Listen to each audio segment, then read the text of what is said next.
Assalamualaikum warahmatullahi wabarakatuh.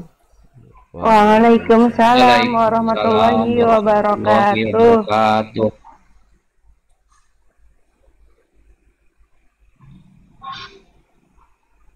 Apa kabar anak-anakku semuanya?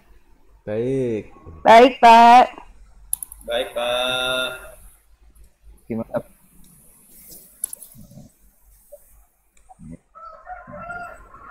Bapak juga sedang baik-baik saja sekarang. Alhamdulillahirrahmanirrahim. Pada kesempatan pagi hari ini kita masih bisa diberikan kesempatan untuk melaksanakan pembelajaran Quran Hadis untuk kita kelas 8. Pada kesempatan pada kali ini doa dulu bersama-sama. Saya mohonkan untuk salah satu teman kita memimpin doanya. Saya mintakan dari Nak Muhammad Khairul. Silakan untuk memimpin doa kita. Ya, Pak. Ayo teman-teman kita berdoa bersama. Bismillahirrahmanirrahim. Raditu Raditu billahi rabba Wa bil islami dina wa bi Muhammadin nabiyya wa rasulah. Rabbi zidni ilma warzuqni fahman. Ya, terima kasih. Semoga dengan pembacaan doa tadi bisa membawa lancar, mudah, dan keberkahan untuk pelajaran kita pada pagi hari ini. Selanjutnya Bapak akan mengabsen teman-teman apakah sudah hadir atau belum. Yang pertama Ananda Hafid. hadir Pak. Yang berikutnya Ananda Danang Fardian. Hadir, Pak. Yang berikutnya Ananda Febi Rahmalia. Hadir, Pak. Ya, terima kasih. Kayaknya sudah hadir semua. Segera saja kita mulai pelajaran pada kali ini. Pada kesempatan hari ini, Bapak akan menjelaskan tentang hukum bacaan mat. Tapi sebelum Bapak memulai hukum bacaan mat, menjelaskan hukum bacaan mat, Bapak mau mereview pelajaran-pelajaran kita yang kemarin dulu, yang pernah Bapak ajarkan kepada anak-anak. Nanti kita hubungkan dengan pelajaran kita pada kesempatan kali ini. Yang pertama, Bapak pengen tahu apa pengertian dari Al-Quran. Ayo, siapa yang mau menjawab? Al-Quran kalamullah Bapak. Perkataan Allah Bapak.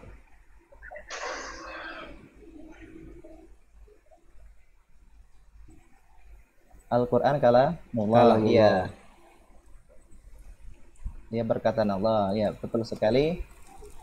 Yang lain ada yang mau menambahkan apa pengertian Al-Quran? Ya, kalau mau tadi sudah dijawab. Kemudian yang lain ada yang menambahkan, silakan.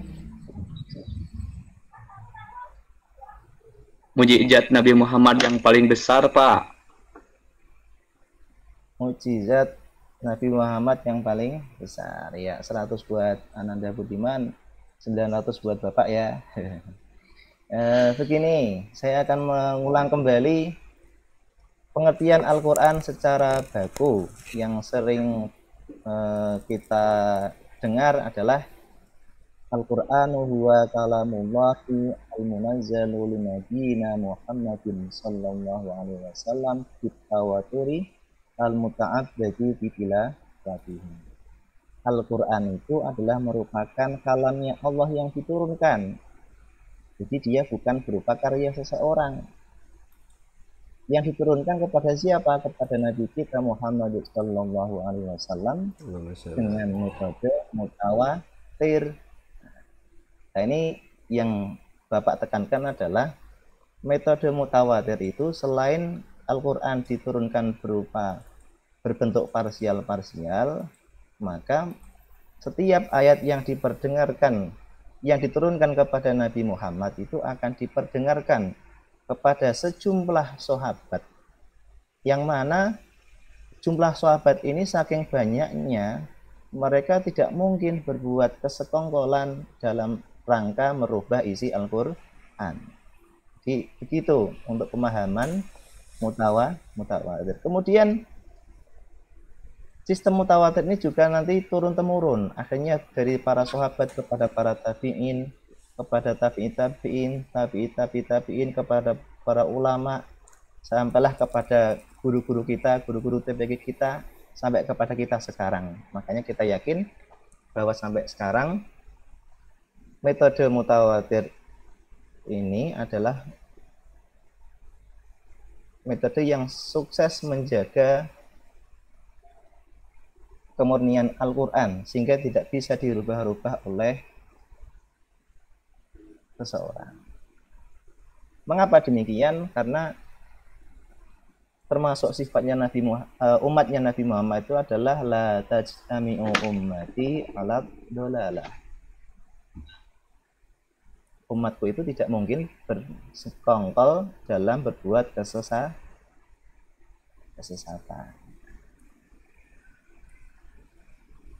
Nah, itu pengertian dari pengertian pertama dari Al-Quran. Kemudian Al-Quran juga merupakan al-muta'abbad bitilawati, yaitu yang dianggap beribadah bagi siapapun yang membacanya. Kata ulama masyhur nih, walau harfan, meskipun hanya satu huruf. Apabila Al-Quran dibaca dengan benar meskipun itu satu huruf, maka nilainya adalah pahala. Akan tetapi dibalik juga, umpama dibaca dengan salah meskipun satu huruf, maka nilainya adalah dosa. Begitu ya. Sekarang Bapak pengen tanya, kira-kira kapankah Al-Quran itu diturunkan? Siapa yang mau menjawab, anak-anak? Mungkin saudara Hafid mau menjawab? Ya Pak, pada saat Nabi Atau saudara Budiman, silakan yang menjawab. Kapankah Al-Quran itu diturunkan?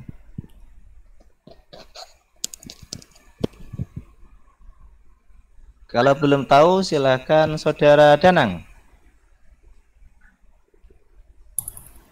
Pada saat menerima wahyu pertama Pak, di bulan Ramadan Pak.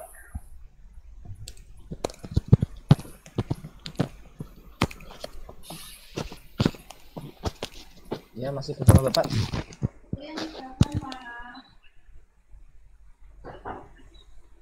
Di bulan Ramadan. Yang lain mungkin bisa menjawab untuk kedua kalinya. Mungkin ada jawaban yang beda, silakan. Nah, Khairul, silakan. Ya Pak, saya tadi tidur. Gimana Pak?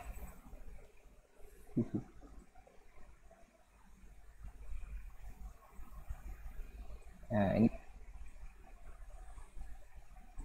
17 Ramadan, Pak. ya. Ini Bapak tadi bertanya kepada teman-teman, Ya. kapankah diturunkannya Al-Quran? Malam 17 Ramadan, Pak. Jadi ada yang menjawab, yaitu pada saat Malam 17 Ramadan. Nah, tadi ada yang bilang seperti itu. Nah, mungkin menurut Nak Muhammad Fail bagaimana? Ya Pak, 17 Ramadan. Ada yang 21 Ramadan, Pak.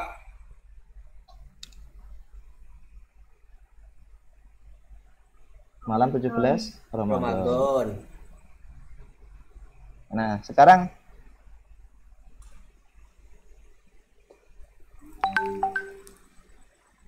Ya, sekarang Jadi sinyalnya. ini saya kembangkan ya. Bapak mengembangkan pertanyaannya. Bagaimana?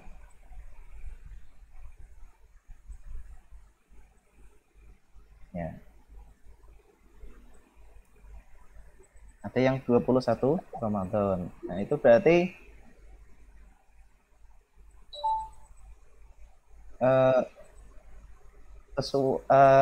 kalau kita ingat-ingat dengan ayat inna anzalnahu fi lailatul qadar. Sesungguhnya kami turunkan ayat di malam Lailatul Qadar.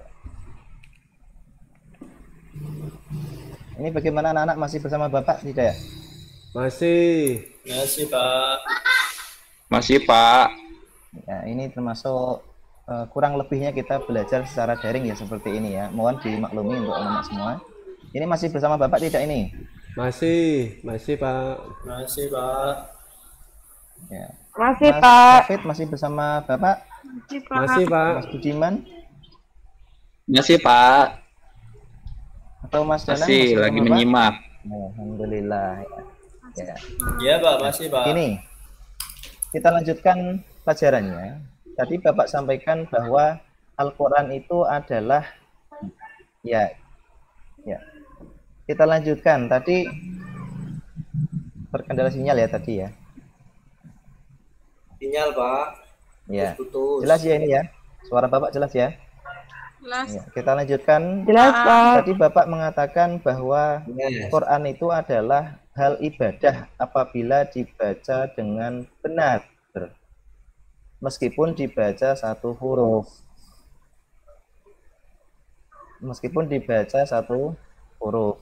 Terus hubungannya dengan pelajaran kita pada saat ini apa? Hubungannya adalah kita mempelajari ilmu tajwid itu adalah bagian dalam rangka membaca Al-Quran dengan baik dan benar. Agar bacaan kita itu baik dan benar. Soalnya Benar. tadi apa? Apabila Al-Quran itu dibaca dengan salah meskipun satu huruf, maka punya potensi untuk mendapatkan dosa. Ya. Bacaan pelajarannya kita lanjutkan. Bacaan mat. Next. Yang kita bahas adalah mat. Yang pertama adalah pengertian mat. Berdasarkan tinjauan bahasa, kata mat berasal dari kata madda yamuddu maddan, yang artinya memanjangkan atau membentangkan. Sedangkan berdasarkan ilmu tajwid, mat adalah memanjangkan suara dengan salah satu huruf mat. Huruf mat ada 3, yaitu alif, wawu, dan ya. Ini saya kira sudah menjadi hal yang sering kita ketahui karena dulu mungkin mayoritas dari anak-anak sudah pernah belajar di Taman Pendidikan Al-Quran dan semacamnya. Jadi sifatnya pelajaran ini adalah mengulang apa yang pernah kita pelajari. Next. Berikutnya adalah pembagian mat. Secara mendasar, mat dibagi menjadi 2. Pertama adalah mat asli atau mat tabi'i, yaitu mat watak. Mat sebagai dasar mat itu sendiri itu adalah namanya mat asli atau mat tabi'i. Kemudian terjadilah perkembangan yang dimunculkan dari mat tabi'i ini sendiri. Jadi kesimpulan sementara adalah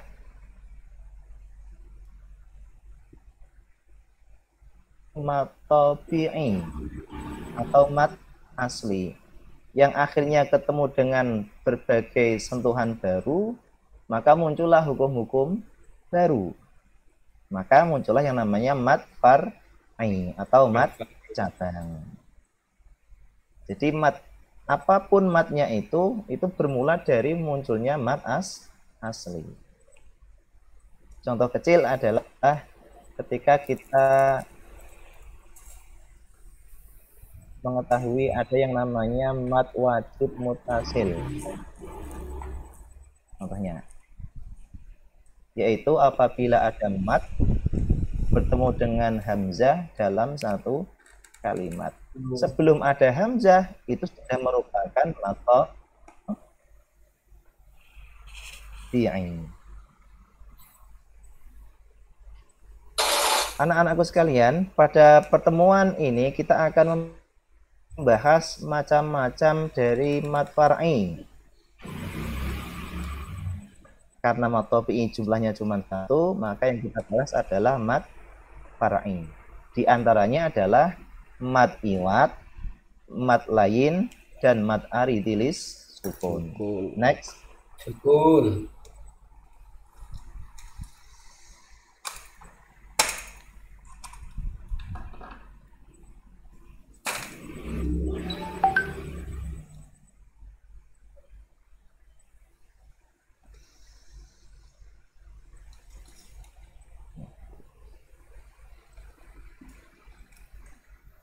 Nah, ini hukum bacaan mad. Yang pertama adalah mad iwad. Pengertian dari mad iwad adalah mad yang terjadi karena penggantian harf menjadi alif, seperti mad tabi'i karena diwakafkan. Jadi mad iwad itu adalah mad yang terjadi karena adanya penggantian harokat fathatain menjadi alif, seperti mad tabi'i. Kita sering menemukan di dalam ayat-ayat Al-Quran surat pendek, tentunya kayak innahu mad iwad. Asalnya adalah innahu kana tawwaban, dibaca innahu kana tawwaba. Bacaan mad iwad dibaca wakaf dengan dipanjangkan satu alif atau dua harokat, persis dengan mad tabi'i, yaitu dua harokat. Next. Contoh dalam Al-Quran bacaan mad iwad. Ini di antara contoh yang sering kita lihat mungkin di dalam Al-Quran. Yang pertama adalah pada potongan ayat alan nari hudan, kemudian dibaca menjadi alan nari huda. Pada lafaz hudan itu diganti menjadi mad, yaitu dengan cara memanjangkan dua harokat. Yang kedua contohnya adalah potongan ayat katsiraw wa nisaa.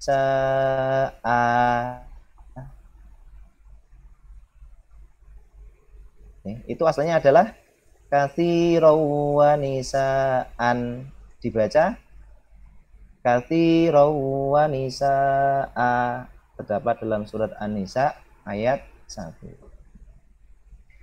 Nah, wanisa'a di sini adalah contoh dari mad iwad, sebab fathatain di akhir kalimat diwakafkan dan diganti menjadi alif.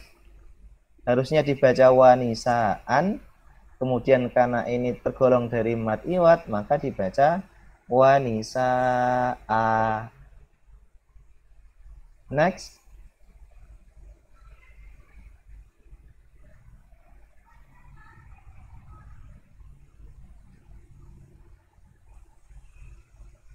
Yang kedua adalah hukum bacaan mad lain.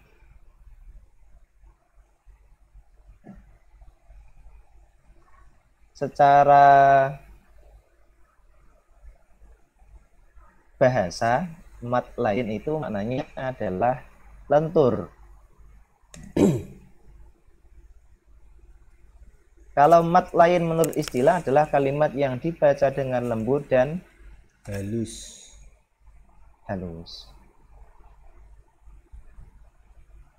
Mad lain tidak boleh dibaca panjang kecuali dalam keadaan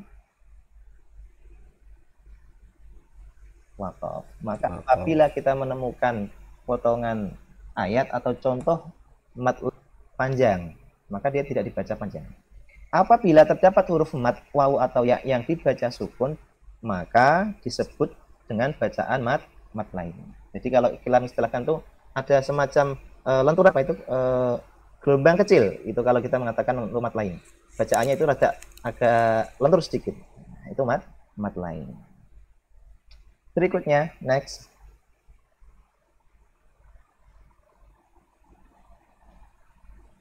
Sekarang contoh bacaan mat lain dalam Al-Qur'an. Ya. Mungkin anak-anak bisa menirukan. Yang pertama adalah li'ila fi Quraisy. Ya, bersama-sama. Li'ila fi Quraisy. Yang kedua, ila fihim rihlatasyita'i was-shaif. Sama-sama. Ila fihim rihlatasyita'i was-shaif.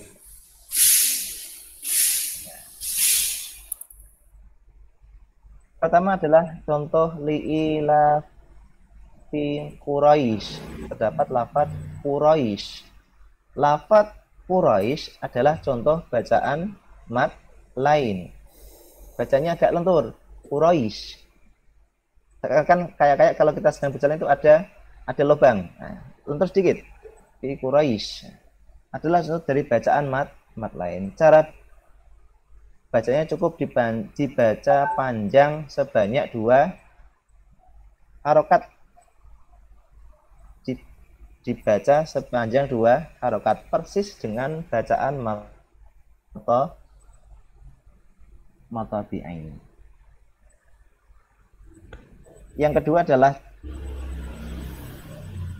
pada lafaz was-shaif. Itu termasuk contoh bacaan mat lain dan harus dibaca panjang sebanyak 2 harokat. Nah, tadi masih ingat apa syaratnya dibaca mat lain ini bisa dibaca panjang 2 harokat? Syaratnya adalah ada masih ingat? Harus dibaca Waqaf.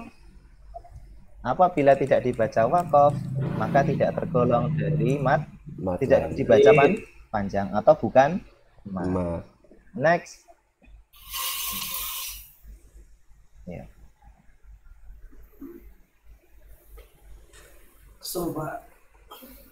Yang ketiga adalah mat aridi lis sukun. Mat aridi lis sukun ini sebenarnya secara pengertian bisa kita ketahui dari per kalimahnya. Mat itu artinya adalah panjang. Arid itu artinya adalah hal yang baru datang.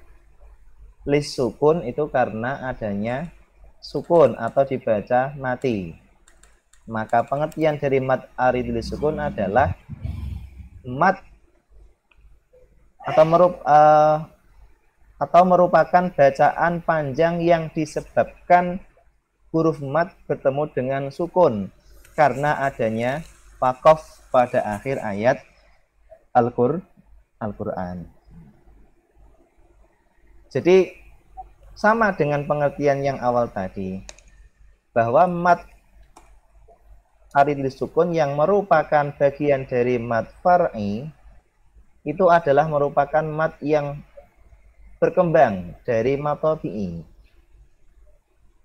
Saya katakan demikian karena contoh dari mat arid lis sukun itu adalah seperti lafaz yaf'aluna.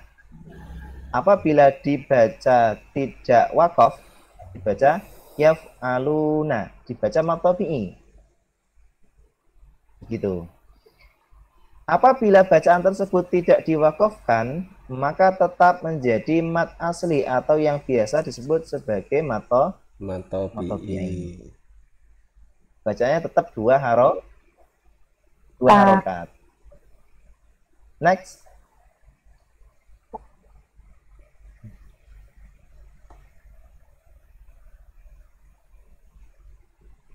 Kemudian contoh dalam Al-Quran. Nah, ini bisa kita simak.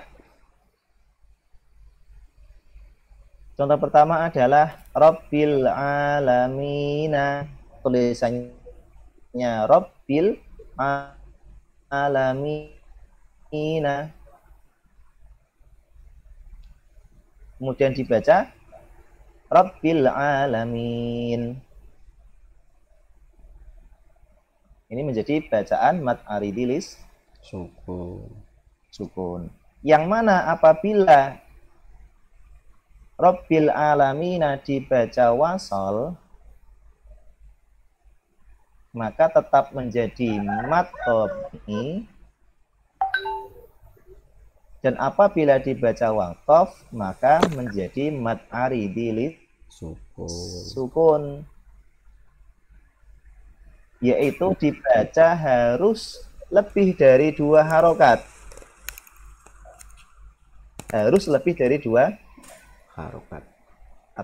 Untuk membedakan bahwa itu mad tobi'i atau mad aridilis sukun. Bisa 4 harokat, bisa 5 harokat, bahkan 6 harokat. Contoh yang kedua adalah mata buduna, dibaca mata budun. Dia dibaca wakaf, maka menjadi mad aridilis sukun. Harus lebih dari 2 harokat. Nah, contoh yang terakhir adalah sahu.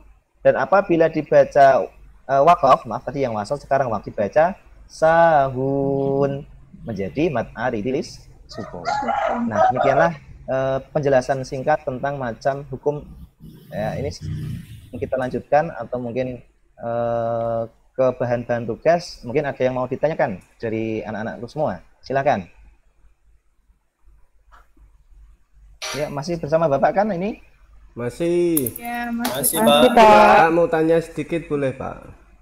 Iya, silakan Bapak Khairul. Nak Khairul. Hafid. Nah, Hafid. Hafid, Pak. Nak Hafid. Ya, Nak Hafid. Apa hukumnya mempelajari tajwid, Pak? Hukum mempelajari ilmu tajwid apa, Pak? Ya. Hukum dari mempelajari ilmu tajwid, hukumnya adalah fardu. Hukumnya adalah wajib. Kenapa dikatakan wajib? Karena apabila kita tidak mempelajari ilmu tajwid dan ternyata dalam pembacaan Al-Quran tadi terdapat kesalahan, maka kita terkena hukum dosa. Disebabkan apa? Kita tidak belajar untuk membaca Al-Quran dengan baik dan benar. Kenapa demikian? Kita lanjutkan lagi. Karena Al-Quran itu turun bukan berupa tulisan, tapi turun berupa bacaan. Sebagaimana bacaan itu diturunkan kepada Nabi Muhammad, maka kita pun harus sama membacanya seperti apa yang dibaca oleh Nabi Muhammad. Dan jika ternyata terdapat kesalahan, maka kita akan punya potensi untuk mendustakan keaslian Al-Quran. Gitu ya, Nak Hafid? Ya, Pak.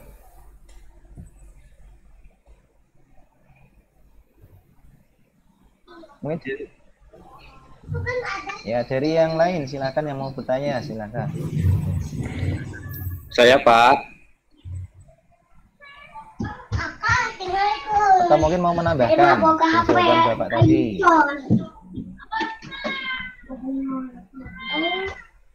Adik udah ambil. Saya boleh tanya, Pak? Ya, silakan. Budiman. Itu tentang Madeleine, Pak, tentang Madeleine. Apakah Madeleine itu syaratnya harus diwakafkan? Kalau tidak diwakafkan berarti tidak terjadi Madeleine ya, Pak?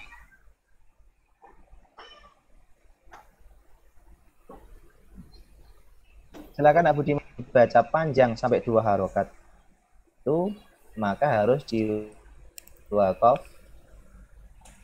wakofkan. Kalau tidak dibaca wakof, maka tidak terjadi hukum mat. Hanya terjadi ada huruf mati di tengah-tengah kalimat.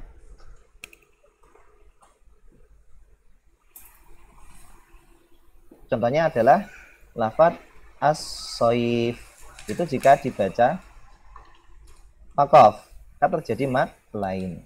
Jika dibaca wasol, maka bunyinya menjadi as-soifa. Hanya sekedar ada huruf mati di tengah-tengah huruf hidup, bukan dibaca panjang 2 harokat. Begitu ya, Anak Budiman? Ya, Pak. Saya paham ya. Silakan. Silakan yang lain mungkin mau bertanya. Sudah Pak, waktunya sudah habis Pak.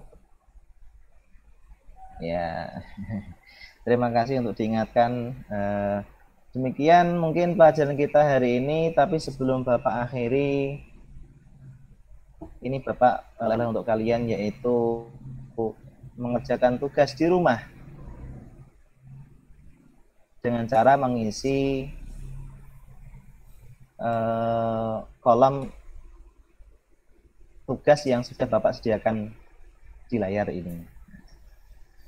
Nanti silakan diisi, misalkan lafadznya 1 sampai 7, kemudian hukum bacaannya apa, kemudian keterangan apa anak-anak semua. Saya kira untuk pertemuan kita kali ini sudah cukup. Kurang lebihnya Bapak mohon maaf yang wassalamualaikum warahmatullahi wabarakatuh. Waalaikumsalam. Waalaikumsalam warahmatullahi wabarakatuh.